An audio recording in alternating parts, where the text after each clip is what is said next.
That's his desire for you, is that you would grow to be like him in that sense. So you watch him through his word. You pray, God, what would you have me do? Certainly, brothers and sisters, we should be watching the world around us, and when we see inequities, when we see injustice,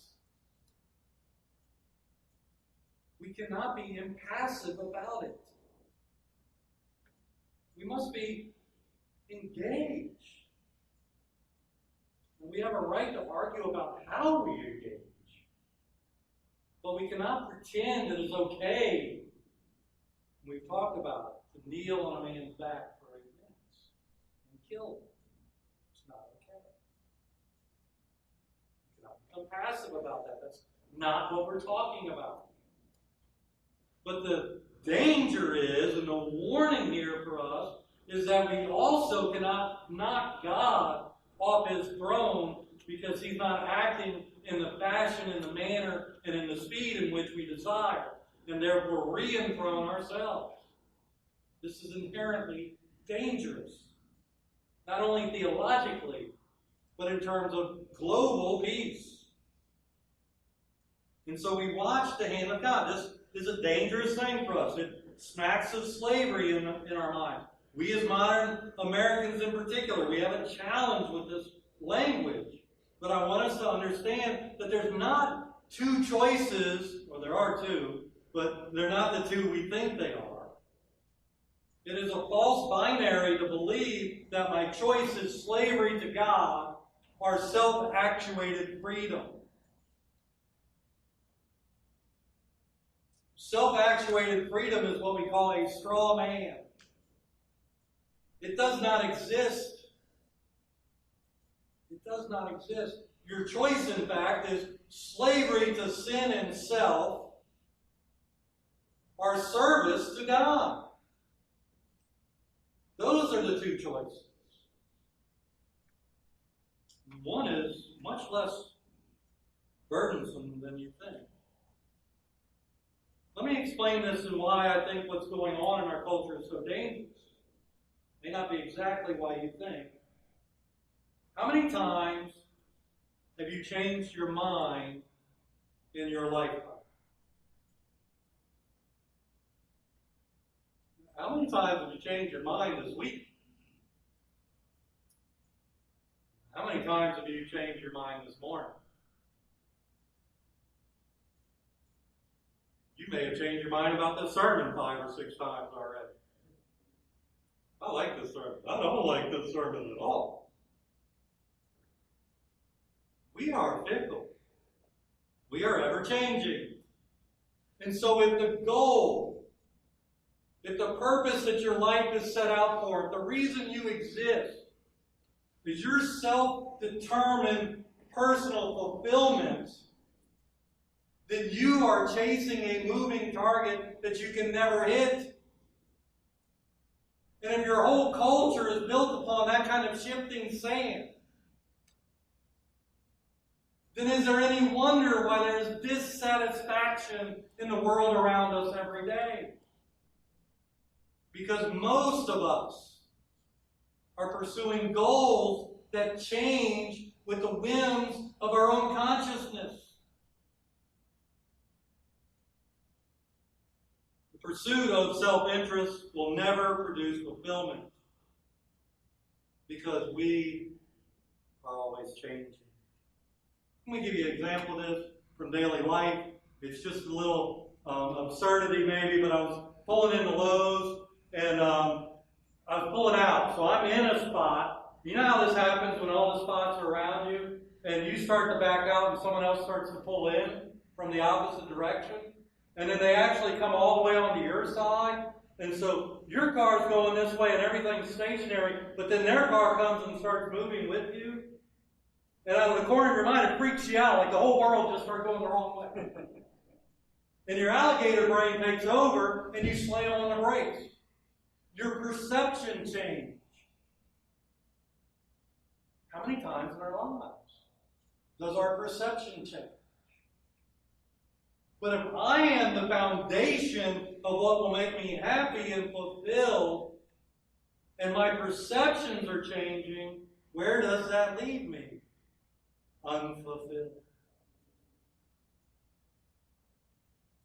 But if your meaning, if your source for meaning, if your source for pleasure, if your goal in life is a pursuit of good shaped by service to eternal God, then you can be assured of two things. It could be 15, I don't know, but I'm picking two. You can be assured that your pursuit will in fact be good, and that your goals will not shift out from under your feet ever. We have ideas about God that are derived from reading Scripture. God is creator of all things, we believe. God is sustainer of all things. God is redeemer of all things. God is with us. He is not changing. God is actually the one being in the universe that is fully fulfilled. God is satisfied. That's hard for us to understand. And the psalmist centers all of this in heaven. It's as if he's saying there is a being that stands above all this chaos.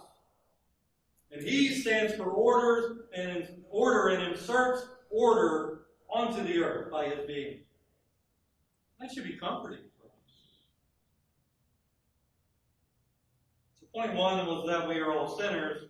Point two is that God is one who stands above all else as master, sovereign, ruler. Father is a little more palatable for us.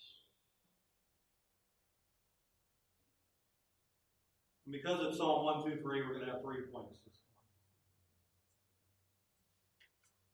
morning. Have mercy upon us, O Lord, verse 3. Have mercy upon us, for we have had more than enough of contempt.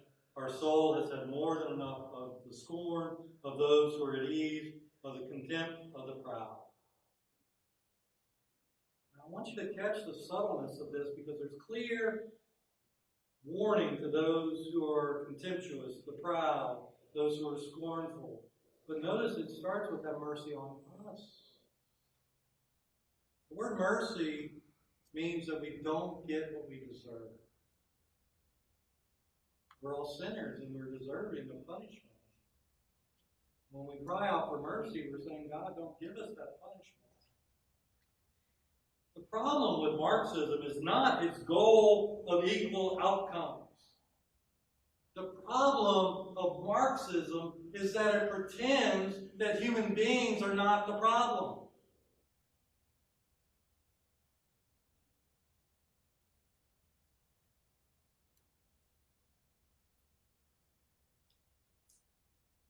The problem with Marxism is that it is always run by sinners, and it has always produced unequal outcomes. And that's why Stalin killed more people than Hitler. I think we've forgotten some of that today. And that's why Maoism has killed millions. And is currently hurting Uyghur Muslims in the boxcars, shaving their heads and sterilizing them, taking them off the factories to produce the items that are probably in every household in this congregation today. And we want to institute communism in our country?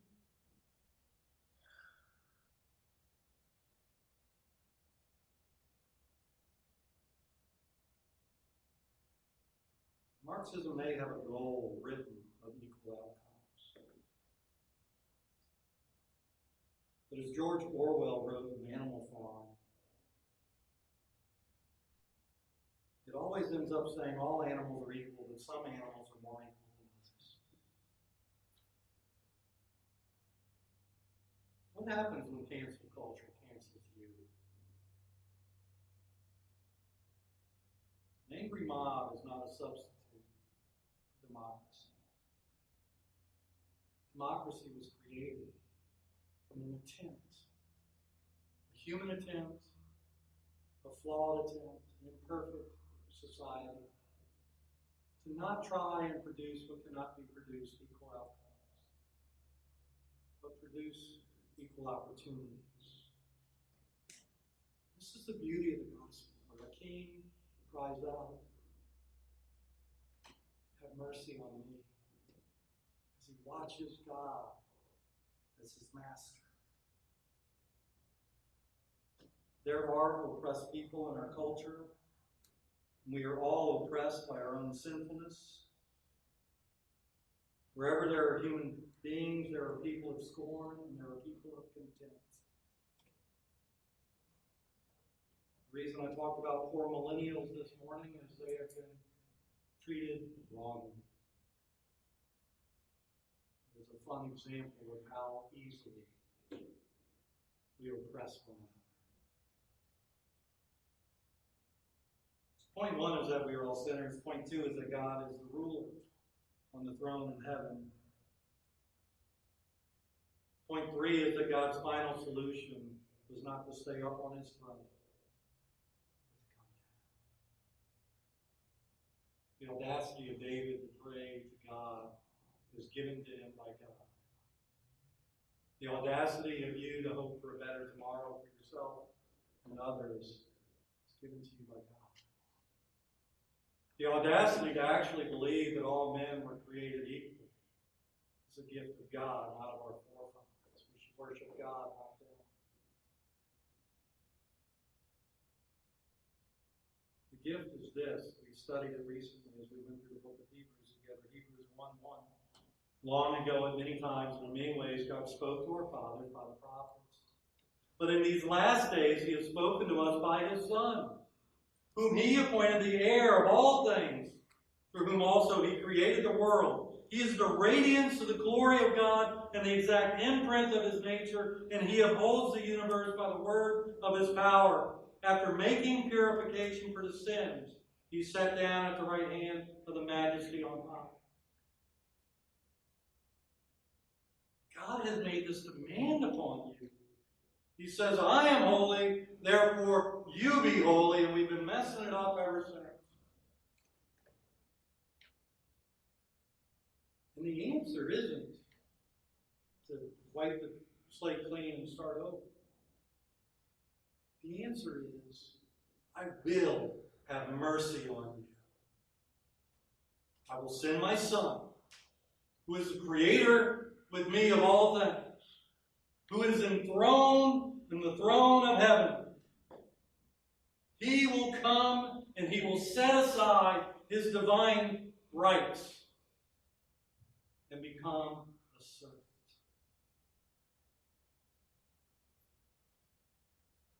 And he will place his hands on the cross and he will die in your place.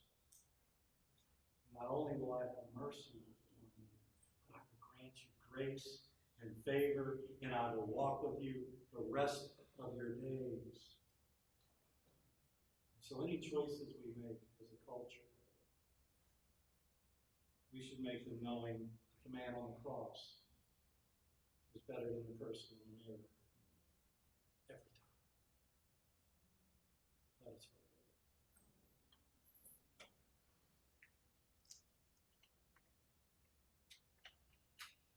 Father, there is much wrong in the world.